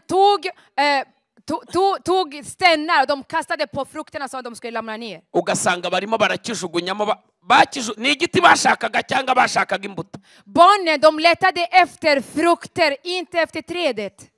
Mbariza umuntu mwicaranye ngo ibihurimo hari amabuye uruzi barimo bagutera. Fråga din nästa, det du går igenom idag, är det någon som kastade stenar? Hari imijugujugu y'amagambo. Är det någon som kastade i ord? Mu murimo ukora hari amabuye uruzi barimo bakujugunyira bakuvuga bakwangisha abantu bagusebya. I det du gör är det människor som talar illa om dig, som säger saker och ting. Niba ubona urimo uhura n'izo ntambara rero, Om du går igenom detta, menya ngo kabaye du får veta att då uri ku musozi wawe. är du där du ska vara. Niba ubona David, Goliat, amaze kwica Goliat, efter David hade dödat Goliat, nibwo Sawuli yatangiye kumugenza. det är då Saul började att gå emot honom. Uzi icyo ashaka kumukuramo? Vet du vad han ville göra? Ubwami. Kingdom. Inyenyeri. Kungarike. Din stjärna. Saul yari yayibonye. Saul hade sett hans stjärna. Yego? Eller hur? Igitera ubwoba Herode. Det som gör att Herodes fruktar. Si Yesu wavutse. Det är inte Jesus som föddes. Ni inyenyeri y'ubwami. Men det är stjärnan av kungariket. Amen. Iyo Herode abonye inyenyeri. När Herod ser en stjärna. Ahagarika umutima. Han blir så oroad. Mumbwire ngo Satani ntabwo ari wowe umuteye ubwoba ahubwo icyo waremewe nicyo kimuteye ubwoba. Säg till din nästa, det är inte du som gör att djävulen fruktar inte dig, men han fruktar det som du är skapad till. Nashaka atera amaguru hejuru icyo waremewe ugomba kugikora. Amen. Om han vill, han kan vända sig upp och ner. Du kommer att göra det som du är skapad till att göra. Mwiteguye gukora icyo mwaremewe gukora? Är ni redo att göra det ni är skapad till att göra? Uyu mugoroba mu bubasha nawe wari warayobye inzira, uyu munsi Imana iraza kukuyobora. Ikväll, i den makten jag har fått, även det som hade gått vilse, Gud kommer att leda dig rätt. Amen. Amen. Säg amen. Halleluja. Amen. Mu byo ukora, det du gör, niba ubona nta ntambara uhuriramo nazo, om du ser att det finns inga bekymmer, inga problem, umenye ko uwo musozi atari uwawe. då får du veta att du inte på din berg. Reka nguhe urugero. Låt mig visa dig exempel. Wari wabona umukinnyi wicara kuri benchi imikino yose, wari wabona ari umuntu umugirira ishyari? Om det är en spelare som sitter och väntar till att de ska ropa på honom. Har du sett att det är någon som pratar om spelaren? Umukinnyi wicaye ku ntebe y'abasimbura. En spelare som sitter på bänken och väntar. Wari wabona ari umuganga umusanga ku ntebe y'abasimbura akaza kumuvura ngo yavunitse ukuguru? Har du sett någon läkare som kommer att ta hand om hans ben eftersom ingenting går sönder? Yavunwe nande? Men hur skulle det gå till? Wari wabona ahabwa igihembo cy'umukinnyi mwiza? Har du sett spelaren som får en pokal? Yakinnye hese? Han kan inte få det utan att ha spelat. Hari intambara sahura nazo? Går han genom några bekymmer, svårigheter? Impamvu nta ntambara Anledningen varför det är inga struggles, inga bekymmer. ntabwo arimo akora icyo yaremewe. Han är inte på fältet, han spelar inte, han sitter på bänken. Reba umuntu mwegeranye mubwire ngo umunsi winjiye mu gukora icyo waremewe uratangira guhura n'intambara. Berätta till din nästa, dagen du kommer att gå in och börja göra det du är skapad till, då kommer du att möta prövningar och svårigheter. Ariko nyuma yo kurwana Men efter det, uzatsinda. du kommer att vinna, amen. Icyo waremewe Det du är skapad till, iyo akikuremeye han som har skapat dig till det, izaguha ububasha bwo kugitsinda. han kommer att ge dig makt att vinna över det, amen. Pawulo yaravuze ngo kurwana ni ukwacu ariko gutsinda si ukwacu. Paulus sa att det är vi som kämpar, men seger är inte till oss. Aravuga ngo nibagirwe ibiri inyuma Han sa, jag glömmer det som är bakom mig kugira ngo mbashe gusingira ibiri imbere. för att kunna sikta till det som är framåt. Aravuga ngo shobozwa byose na Kristo mu imbaraga. Han sa, jag gör allting genom Kristus som ger mig kraft. Komera Kristo amashyi. Klappa för Kristus, amen. Icya gatatu, Tredje, amen, nummer 3, kiranga umuntu, som visar en person, amen, amen, urimo ukora icyo yaremewe. som gör det han är skapad till. Mu mikorere ye Genom det han gör, hon gör, akora ategura uzamusimbura. amen. Hon gör det hon gör medan personen förbereder en ersättare, amen, amen, amen. Ntabwo akora yikomanga ngo n'ahari n'ibizaba, azi ko ibyo akora hari n'abandi babishobora. Personen gör inte saker och ting och tror att det ingen kan ersätta det. Du gör det och du vet att det du gör, det finns någon annan som kan göra det också. Mose kuko Imana yamuvuzeho ikamuremera kuzacungura Abisiraheli bakura muri Egiputa, yakoze arimo atoza Yesuwa. Amen. Mose, eftersom han hade som mission att hjälpa israeliterna att gå ur Egypten, när han gjorde det, han tränade samtidigt Joshua. Kuko ibyo ukora ari byiza, Eftersom det du gör är bra, n'ibyo waremewe ari byiza, och det du är skapad till är bra, ukora urimo utoza abandi du gör det medan du förbereder de andra också, amen. kugira ngo umushinga watangije utazahagarara n'igihe utazaba ukiriho icyo gikorwa kizakorwa. Amen. Så att tjänsten du har påbörjat, att det ska fortsätta vidare även i din frånvaro. Mbariza umuntu mwicaranye ngo mu bintu ukora hari umuntu uri mu bitoza. Fråga din nästa, i allting det du gör, håller du på att träna någon? Akubwiye ngo iki? Vad var svaret? Akubwiye ngo iki? Vad var svaret? Hari undi muntu uri mu bitoza? Tränar du någon? Cyangwa urimo urakora uvuga ati bana nimbirangiza bizaba pyo? Eller du bara gör det och du vet att när du är borta, ingen går vidare. Ati igihe nzaba nakiri muri iyi korari izasenyuka. Dagen jag kommer inte att vara i lovsångsteamet, det kommer att gå vilse. Ubu uyu murimo urimo ukora, Den här tjänsten som du gör, iyo ari umusozi wawe, om det är ditt berg, det du är skapad till, iyo atari ukumenya igiswahili cyangwa ngo umenye icyongereza gusa, om det inte bara är att du vet, du kan prata svenska eller engelska, uba urimo utoza uzabikora kukurusha. du skulle träna det som ska göra det bättre än dig. Yesu mu gukora icyo yaremewe, Jesus, medan han gjorde det som han var skapad till att göra, amen. yakoze atoza 12. Amen, amen. Han tränade 12 andra. Kugira n'igihe azaba agiye mu ijuru umurimo w'Imana utazahagarara. Amen. Så att dagen han skulle gå tillbaka till himlen, att hans tjänst skulle gå förbi, amen, amen, amen. Mbariza umuntu mwicaranye ngo urimo uratoza nde? Fråga din nästa, vem är det du tränar?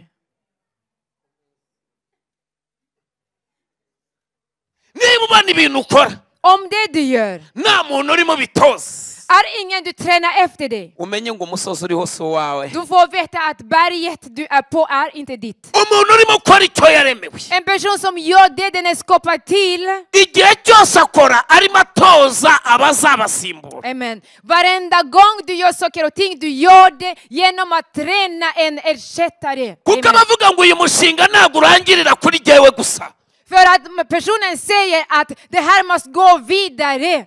uzakomezanya n'abazankurikira.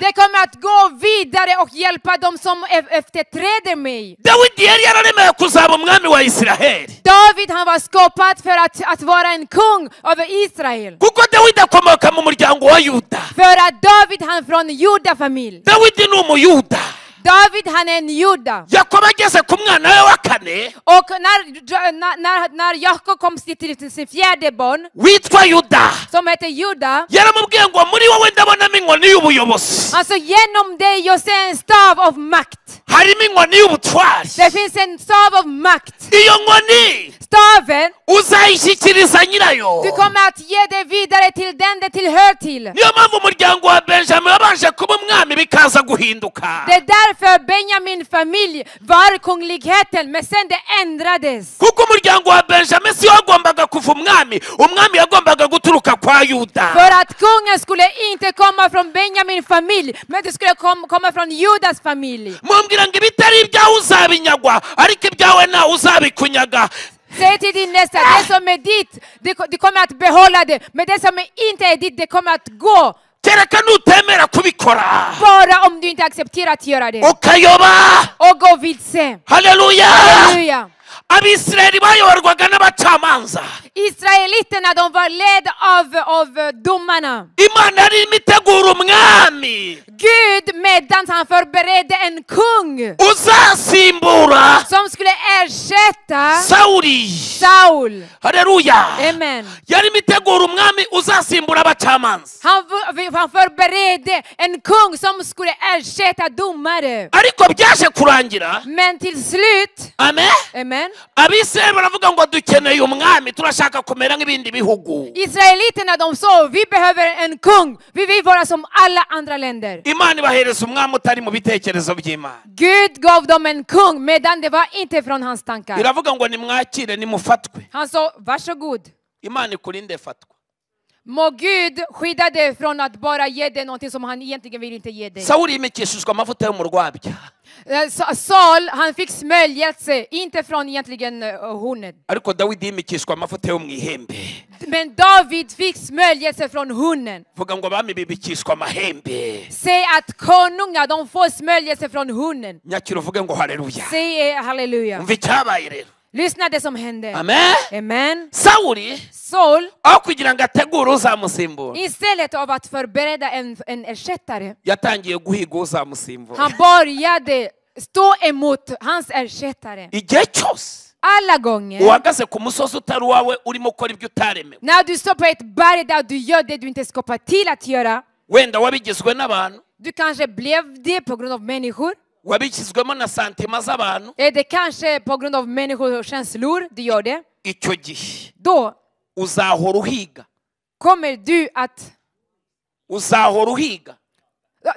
att jaga abantu bafite impano, de som är begåvade, kuko igihe cyose uhora ubikanga, för att du fruktar hela tiden. uba ufite ubwoba ko bagusimbura. Du är rädd att de ska ersätta dig. impamvu ibyo ukora ubifitiye ubwoba Anledningen varför du är rädd av det du gör, ni uko urimo ukora ibyo utaremewe. det är för att du gör det du inte skapar till att göra. ariko umuntu ukora ibyo yaremewe Men en igihe cyose person som ahorana gör det som confidence. personen är skapad till att göra, han har självförtroende.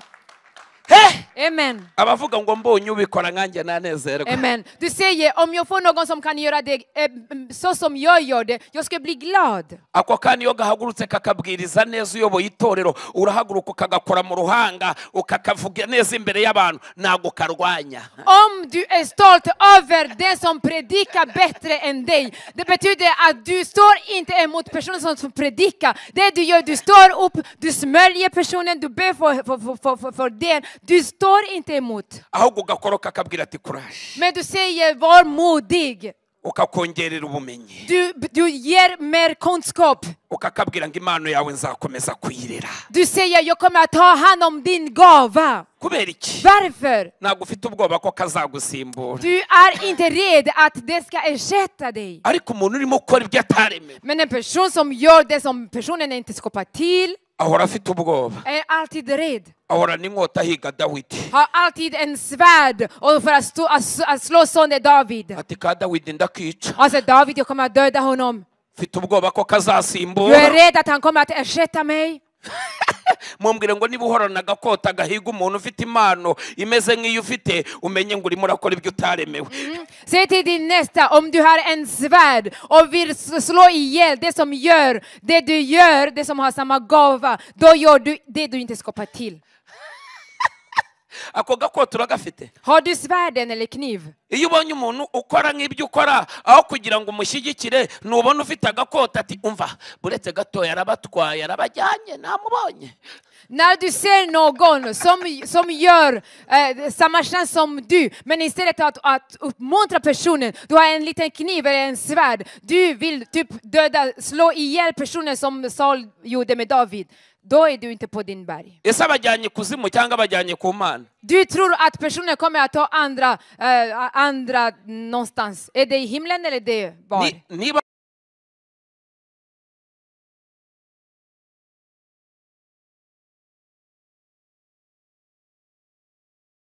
Personen säger, kom vi går till Gud. kubera iki? Varför? Nta bwami bwitera. För att inget kungarike slår emot sig själv eller attackerar sig själv. Ariko ibaze Sawuli Men tänk Saul nk'umwami wa Isiraheli, som Israels kung. umugabo wize En man som var utbildad. wasumbaga abagabo bose bo muri Isiraheli, Som var större än alla andra i Israel. kwirirwa afite inyundo n'umuheto ngo arimo arahiga umushumba. Att han hade typ en kniv eller svärd för att han letade efter en herde. Mumbwire ngo ikibazo si indeshyo ahubwo icyo ugiye gukora cyabateye ubwoba. Amen. Säg, det som är problemet egentligen, det är inte din storlek, men det är det du ska göra. Mumbwire ngo icyo ugiye kuba cyo cyabateye ubwoba. Det är det du ska göra, det är det de fruktar. Ibyo ugiye gukora byabahagaritse umutima. Det du ska göra, det är det de fruktar. Ibaze Tänk, umwami nka Herode en kung som Herod, yicaza abanyabwenge, som satt med de vissa männen. agahinja kavutse karimo karira, Ett litet barn, en baby som är född, som gråter. ngo mujye kureba uwo mwami wavutse nanjye njye kumuramya. Ni ukumuramya se inyenyeri yamuteye ubwoba. Ni får gå och leta efter kungen som är född så att jag kan gå tillbe honom. Var det att tillbe honom? Nej, men hans stjärna, han fruktade hans stjärna. Aka kana kitwa Yesu Lilla barnet heter Jesus. kaje gukora icyo karemewe. Han kommer för att göra det som han är skapad till, amen. Nubwo Herode ahiga inyenyeri yako kakiri gato, Även om Herod är mot stjärnan medan den är liten, ariko icyo karemewe gukora kazagikora. amen, det han är skapad till att göra, han kommer att göra det. Bazagahungungisha bakajyane muri Egiputa, De kommer att hjälpa barnet att fly till Egypten. ariko kazagarukira Men när han kommer tillbaka, amen, kazakora icyo karemewe gukora ku han isi. kommer att göra det han är skapad till att göra på jorden. Mu ikiganza mubwira ngo ikibazo si ibyo ucamo, Se, problemet är inte det du går igenom. igifite agaciro ni icyo waremewe. Det som är värdefullt är det du är skapad till. Ikibazo si ibyo urimo unyuramo, Problemet är inte det du går igenom. igifite agaciro ni icyo waremewe.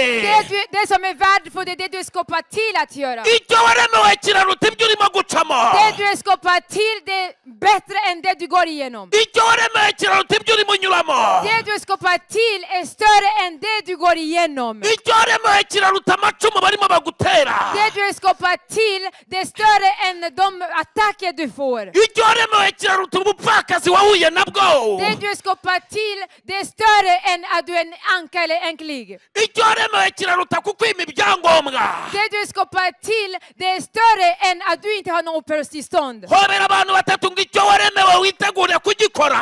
Krama 2-3 personer och säg, du var redo att göra det du är skapad till. Sawuli azakirwanya ariko ntago azagishobora. Saul kommer att stå emot, men han kommer inte att segra. Azagutera imijugujugu ariko ntazakubasha. Han kommer att stå emot dig, men han kommer inte att besegra dig. Imana izajya ikinga urushyi ikinga ukuboko ikinga n'umugeri.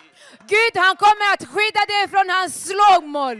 Kugeza icyo waremewe gukora ugikoze. Tills du gör det du är skapad till att göra.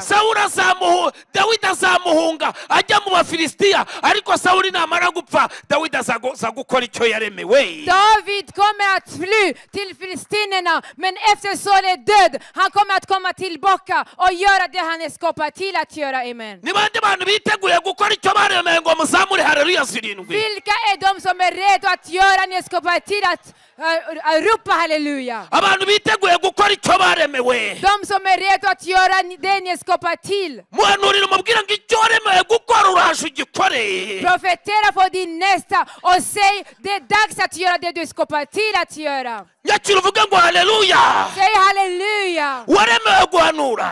Är du skapad att profetera? Iki ni igihe cyawe cyo Då guhanura. är din tid att profetera. Waremewe kubwiriza ubutumwa. Är du skapad att predika? Iki ni igihe cyawe cyo kubuvuga. Nu är det dags att predika. Waremewe kwerekwa ukabwira abantu ibyo weretswe. Är du skapad att se vision och berätta för de andra det du har sett? Igihe kirageze cyo gutambutsa amayerekwa akemerwa. Det är dags att berätta det du har sett och det kommer att bli accepterat. Tugiye gukora icyo Vi twaremewe. kommer att göra det vi är skapade till att göra. Nikiri budutere ipfunwe ryo kubwiriza mu muhanda.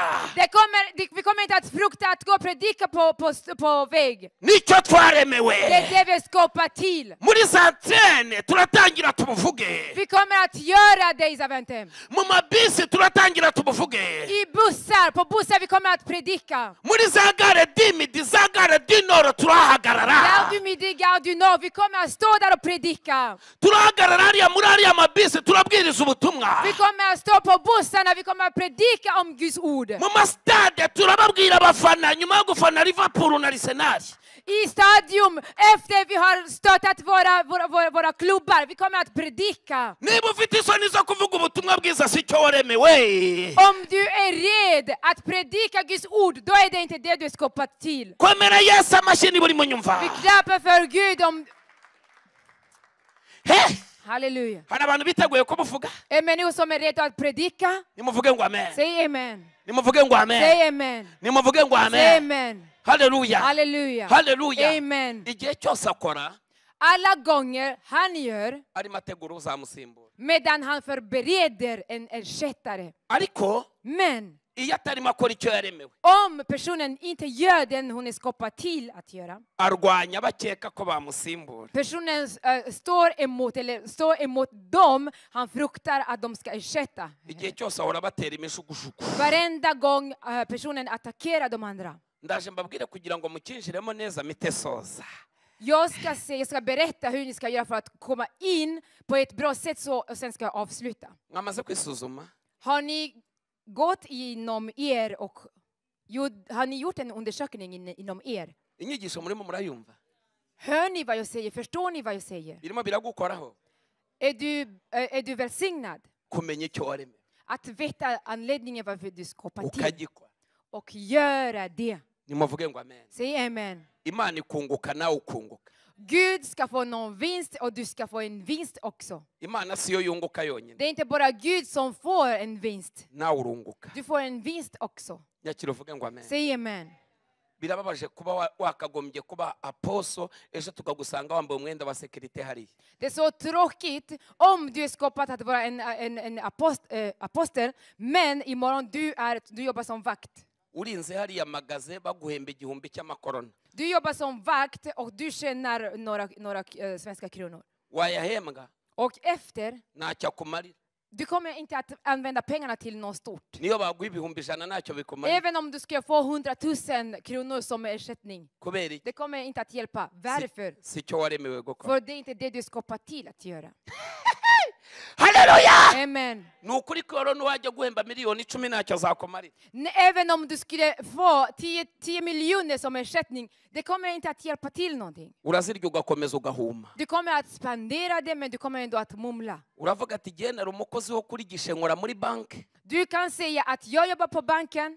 Kumbe Imana yakureka avuga turiya muntu yari umuvugabutumwa ashaka. Medan Gud ser, när han ser på dig, han ser dig som en predikare. None kwakira umuhamagaro wanjye byaramunaniye. Men personen vill inte ta emot min kallelse. Arimo arakora ibyo ataremewe. Personen gör det han inte skapar till att göra. Ejo kaza gusengerwa. Och imorgon de kommer att be för dig. Musabye akagushyiraho ikiganza. Musabye kommer att lägga händerna på dig. Bakaguha promosiyo ubundi wari umukozi usanzwe none bakugize manager. Du kommer att få en promotion. No.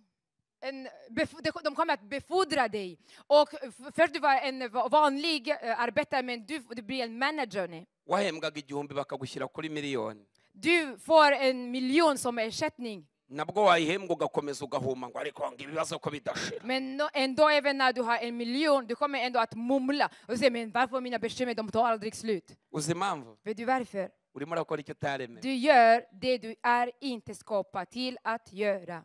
Mbere yuko ninjira muri uyu murimo ndimo nkora nkunda cyane, Innan jag började göra det jag gör nu som jag älskar mycket. namaze imyaka myinshi Jag spenderade så många år. nkorera abantu ibintu bya business. Jag jobbade för andra business. Imana ikambwira ati ariko Och Gud sa till mig, business si iyawe.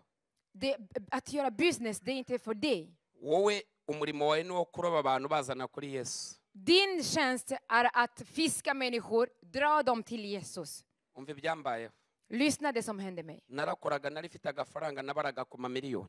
Jag jobbade, jag hade mycket pengar i miljontal. Niryoshye. Jag hade så bra. Nyijijwe. Jag var frälst. Nuzuye umwuka wera. Jag var fylld av den helige Ande. Uzi kuzura umwuka wera ufite n'akantu. Vet du att vara fylld av den helige Ande och ha pengar samtidigt? Uzi ukuntu biba biryoshye. Vet du hur gott det är? Wawuzura Om du är fylld av den helige Ande, ukagira n'akantu om du har så mycket pengar samtidigt, ariko utarimo ukora icyo waremewe nta mahoro ugira. men utan att du gör det du är skapad till att göra, du får aldrig någon fred. Igihe cyose Alla gånger. amafaranga uko nayabonaga niko yagendaga. Så som jag fick så mycket pengar i fickan, så spenderade jag allt. Ntacyo najyaga nkora ngo cyemere. Jag brukade inte göra någonting och ingenting skulle gå vidare. Nkakora ibintu byose. Jag gjorde allting. Amafaranga nkayabona. Fick pengar. Ariko nkumva muri gihe harimo vide. Men jag kände inom mig att det fanns en tomhet. Bariza umuntu mwicaranye ngo ko ufite amafaranga ukagira na mwuka wera kubera iki wumva hari ikintu ubura. Fråga din nästa. Du har pengar. Du har den helige Ande. Varför känner du en tomhet inom dig? Ko nta cyaha wakoze. Eftersom du har inte gjort någon synd. Ntiwasambanye. Du har inte begått något äktenskapsbrott. Ntiwanyweye kambuca. Du har inte druckit alkohol. Ntiwanyweye ve. Du har inte druckit någon vin. Ariko urimo urisuzuma ukumva hari ikintu urimo ubura muri wowe. Men när du går inom dig, du känner en tomhet. Uzi impamvu? Vet du varför? Urimo uratinda gukora icyo waremewe. Du dröjer att göra det du är skapad till att göra. Nahagararaga muri korari nkaririmba. Jag var en körmedlem. Ariko nkumva si cyo naremewe. Men jag kände att det var inte det jag var skapad till. Igihe kimwe mpura n'umuntu. En dag jag träffade någon. Ni umukozi w'Imana. Han är en gudstjänare. Asengera muri ADPR yitwa Dominique. I ADP, han heter Dominic. Ni umupastor. Han är en pastor. Arambwira ngo mva nkubwire. Han sa lyssna. Wayakorera. Om du tjänar pengar. Nawe nari mufitiye ideni twakoranaga ibintu bya business. Jag var skyldig honom pengar för att vi jobbade tillsammans. Azana n'umupasiteri mugenzi we. Och han kom med hans pastorsvän. Ubwo amadeni yabaga nzungurutse ngo kandi ndakora. Jag var skyldig pengar medan jag jobbade ändå. Narinze nkora mariage. Tills mitt bröllopsdag. Narinjira mu cyo naremewe. Tills jag gifte mig, jag hade inte börjat att göra det jag är skapad till. Ngera ku rwego njya gukora ubukwe na data bukwe mufitiye ideni nabizi. Dagen av mitt bröllop, jag var skyldig min svärfar pengar. Jag visste inte det heller. Reba umuntu mwegeranye mubwire ngo igihe cyose utarashyira ibintu ku murongo ngo ukore icyo waremewe urahora uteza ibibazo. Säg till din nästa, varenda gång du gör saker och ting du inte skapar till att göra, du bara skapar problem och bekymmer runt omkring dig. Abo bantu ni ba Loti. Sådana människor, de är som Lot. Bahora bateza ibibazo Aburahamu. De gör att Abraham får problem och bekymmer. Kuko icyerekezo Aburahamu arimo si cyo barimo. För att de går inte samma väg som Abraham. Bahora bitambika amasezerano y'abandi. De tar emot andras löfte. Ni Dawidi wirirwa mu buhungiro kandi yakagombye kuba yicaye ku ntebe ayoboye kubera iki Sawuli ari mu bintu bitari ibye. Det är David som flyr medan han skulle egentligen sitta på tronen. Varför? För att Saul, han sitter på en tron som inte är sin. Abo bantu bahora bateza ibibazo. Sådana människor, de skapar bara problem runt omkring. Nahoraga mu madeni. Jag hade bara lån och lån och lån. Mukozi w'Imana arasa. Så en gudstjänare kom till mig. Arambwira ngo mva nkubwire. Så lyssna noga. Ibyo ukora byose. Oavsett vad du gör, wakabara amamiliyoni. du kan räkna miljoner. Umva nkurahira ukuri. Jag säger sanningen. Umurimo wawe si ubucuruzi. Du är inte skapad till att göra business. Umurimo wawe ni ukuvuga ubutumwa. Du är skapad till att predika. Ndavuga none se Imana ipfiki n'abavuga butumwa. n'abacuruzi. Jag sa, men vad har Gud emot businessmen? Ati hari abo yahamagaye kuba ku gicaniro, hari n'abo yahamagariye kuba ku misozi. Han sa, det finns vissa han har kallat för att vara på, bygga altaret, och de som ska stå på bergen. Hari n'ababikora byose. Och det finns vissa som gör båda. Umuntu agacuruza agakorera n'Imana. Na Paulo yavugaga ubutumwa akaboha n'amahema. Man kan vara businessman och tjäna Gud, så som Paul, han byggde tält medan han predikade samtidigt. Urabyumva? Hör du? Imana irambwira ngo aho uzabona amahoro. Gud sa, du kommer att få fred Ariko wagiye ku musozi ngo ushaka. så länge du står på bergen där jag vill att du ska vara. Dore ibyambayeho rero. Lyssna, det som hände mig. Ndagenda ndeba pastor wanjye. Jag sa till min pastor, Maze sinanyurwaga n'ibyo afite.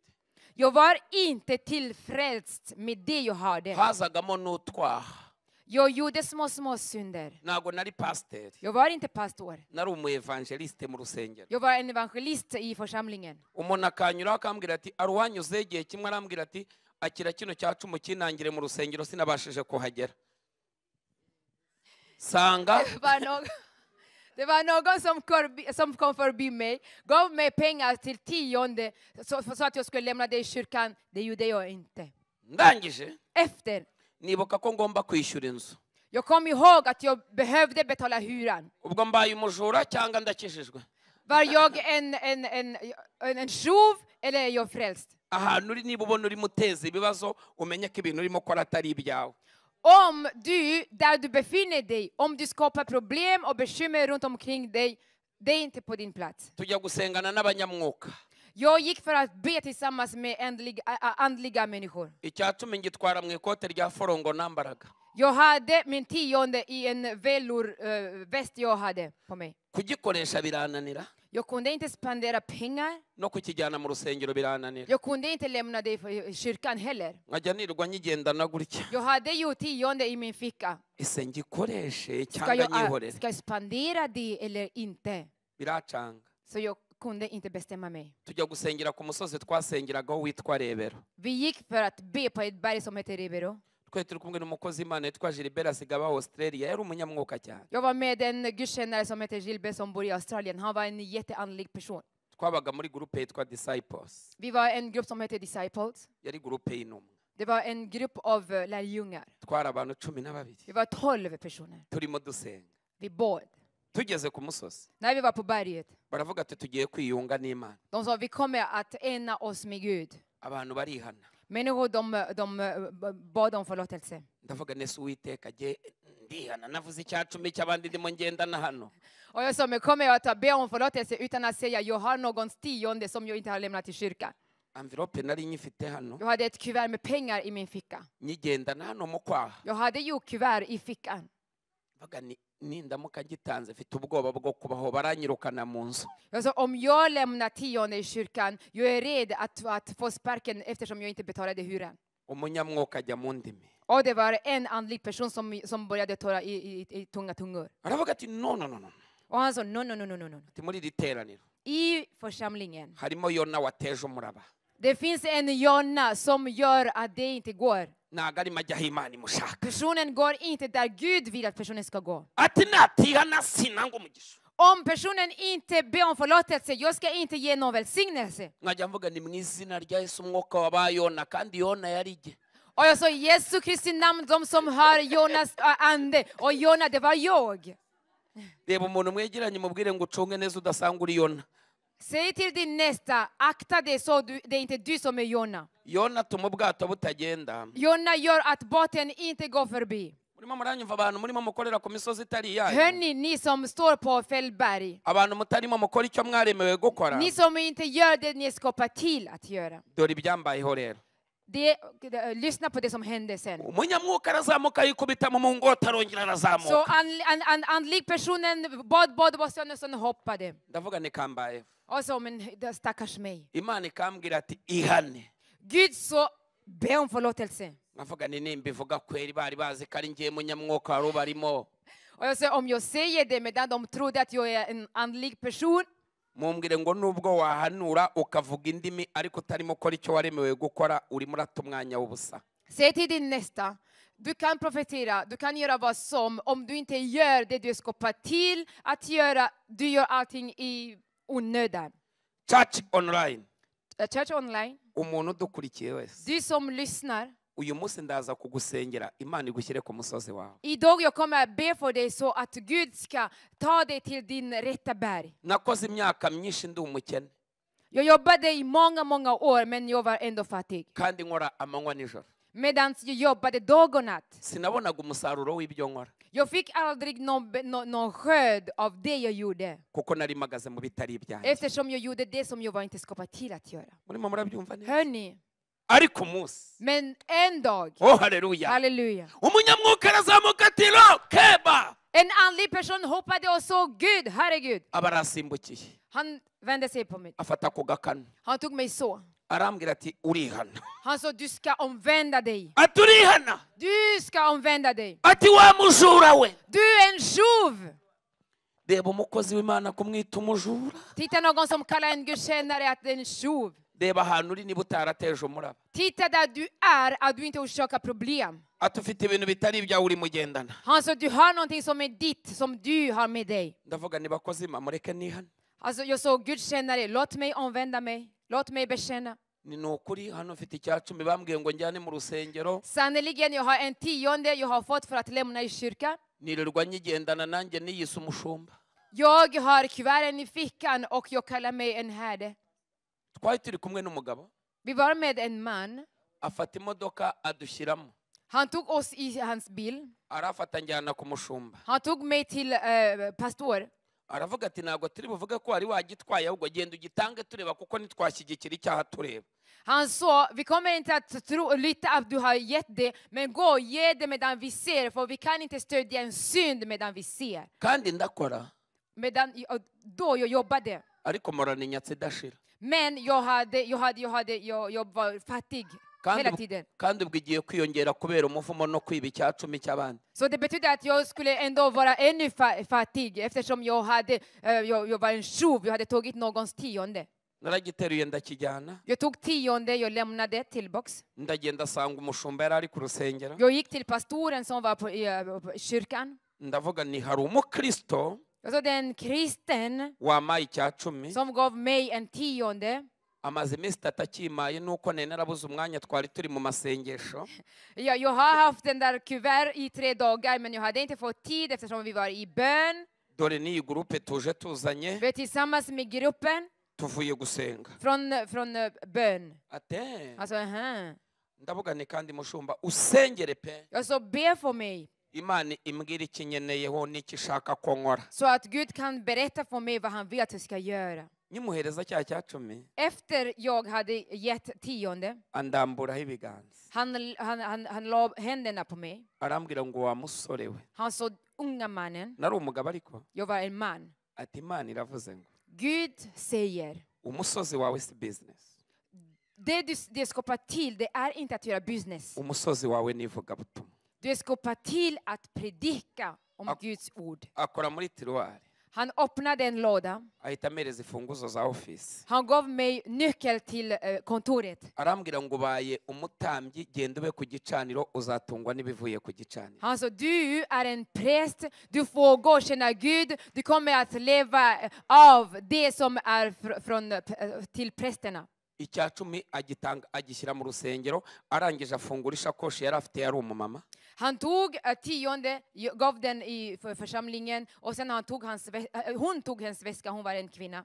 Inyuma yari yanditseho umubare wacyo, umuntu wakimaye yafashe amafaranga kubye inshuro 12, arambwira ngo genda utangire ubuzima.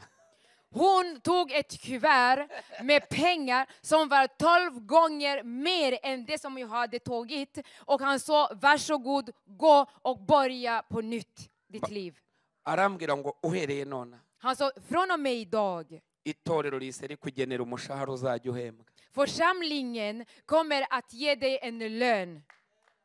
Umushahara bamaye Lönen jag fick, ntiyari na kimwe cyacumi cyayo nihembaga. det var inte ens en 10:e av det som jag fick när jag jobbade. Umuntu wabaraga amamiliyoni nubwo nari ndimo momba, bahise banangiza $50 ku kwezi. Jag började tjäna $50 per månad. Medan jag var van att räkna miljoner. n'inzu nabagamo Och huset där jag bodde. ntabwo yishyuraga amadolari 50. Jag betalade inte $50. arambwira ati tuzajya tuguha amadolari 50. Han sa, vi kommer att ge dig $50. Jag sa, nkurahira ukuri sannoliken. kuko ninamaze kwinjira ku musozi wanjye Eftersom jag var på min plats. ayo madolari numvise ari nk'uko wajya umemba miliyari 500. Då kände jag att ge mig de där $50, det var så som jag hade miljoner. numva nyuzwe n'ayo madolari. Jag var så nöjd. bamembye ayo madolari 50. När jag fick $50, ndaza nkorera imana nezerewe. jag kom och kände Gud med glädje. ukwezi kwashira nkumva afite amahoro. Efter månad så jag hade så mycket fred. nkabona umusaruro w'abantu barimo bakizwa. Jag såg människor som blev frälsta. nkabona abantu barimo bakira ibibyimba byo mu nda. Jag såg människor som var botade av tumör i mage. mbona ingumba zirimo zibyara. Jag såg de som kunde inte få barn som fick barn. nangira guhanurira abacuruzi mbona inyatsi zirimo zirabarekura. Jag började profetera för de som hade business och de började gå förbi vidare. nangira kwerekeza abantu mu cyerekezo cyabo. Jag började leda människor på rätta inriktning. imana iragenda imumugisha. Och Gud välsignade mig. umugisha imana iragendera wuma. Gud välsignade mig. ndagenda Jag, imana inzamurira muri bya bihumbi muri ya madolari 50. Gud han lyfte mig medan jag fick 50 som lön. nkomeza kunyurwa nayo. Jag var så tillfreds. haleluya. Amen. na bugingo nu Tills idag. ubu ndimo ndatega indege muri ya madolari 50. Idag jag flyger medan jag får 50 som lön. haleluya. Amen. haleluya. Halleluja. ndashaka mwumve gukorera ku musozi wawe. Jag vill att ni ska förstå vad det är att känna på din berg. yesu ashimwe. Halleluja. nageze aha När jag kom hit muri ya madolari 50. med de $50, nageze aha nagiye kubona mbona ngo banjyanye ngo muri hoteli ya mbere ngo muri uyu mujyi ngo ni ya mbere. jag bor på första fina hotell här i staden. hoteli y'inyenyeri 5 hano muri uyu mujyi ngo niyo ya mbere mu gihugu numvise ariko bandahira. De har sagt att jag bor på en 5-stjärnig hotell. ni muri ya madolari 50. Det är allting från $50. nyakira uvuge ngo amen. Säg amen. hari ibihugu njyamo Jag går i länder. nkabona bazanye amamodoka nka za limuzine. De kommer att hämta mig i limousiner. bakaza bagakingura imiryango bakama protokole z'abazungu muri ya madolari 50. De öppnar dörrarna medan jag får 50 som lön. haleluya. Amen. hari abantu bamwe bantumira Det är vissa människor som bjuder mig. nkasanga banyishyuriye za business class mu ndege ngo ninze ndyamye muri ya madolari 50. De betalar business class så att jag kan resa i lugn och ro medan jag får $50 som lön. haleluya. Amen. hari ibihugu bimwe mbwirizamo Jag predikar i vissa länder. abantu bamwe bagafata amakado y'imodoka bakama muri ya madolari 50. Och människor de ger mig bilar som gåva medan jag får 50 som lön. reba umuntu mwegeranye mubwire ngo Säg till din nästa. niba utarahagarara aho imana igushaka Så länge du inte står där Gud vill att du ska stå ngo ukore icyo waremewe och gör det som du är skapad till. urimo urahombya ijuru nawe ubwawe utiretse. Du går vilse och himlen också får ingen vinst. mu nyungu z'imana niyo wahishemo inyungu zawe. Amen. Det är genom Gud vinst där du får vinst också. mu nyungu z'imana niyo wahishemo umugisha wawe. Din välsignelse är gömd i Guds belöning. amen. Amen. ubu ndi umushumba Nu jag är en herde urimo ukorera mu bihugu 7 hano ku isi som tjänar i 7 länder här på jorden. muri ya madolari 50. Och jag får 50 som lön. kubera iki? Varför? mu gihe nihembaga amamiliyoni byaranze ariko umunsi nemereraga icyerekezo cy'imana nibwo nagize inyungu. När jag tjänade själva och fick miljoner, jag kunde inte gå förbi. Men när jag accepterade Guds kallelse, då fick jag någon vinst. Amen. ugeze urimo urabyumva? Förstår du? yesu ashimwe. Ära till Jesus. yesu ashimwe. Ära till Jesus. ndashaka kugusengera Jag vill be för dig. imana ikagushyira ku musozi wawe. Så att du ska vara där du ska vara. ndashaka kugusengera Jag vill be för dig. imana ikagushyira mu cyerekezo cyawe Så att du följer den rätta inriktningen. kugira ngo ubashe gukora ibyo waremeye. Så att du ska göra det du är skapad till att göra. uranyakira uvuge ngo amena. Säger du amen? urumva aricyo biri bukumarire? Tror du att det kommer att hjälpa dig? birindwi ni byinshi Det 7 saker, det är så mycket. ninjya byose kubisobanura Om jag berättar om alla, ntabwo biri bubashe kukunda. det kommer att gå.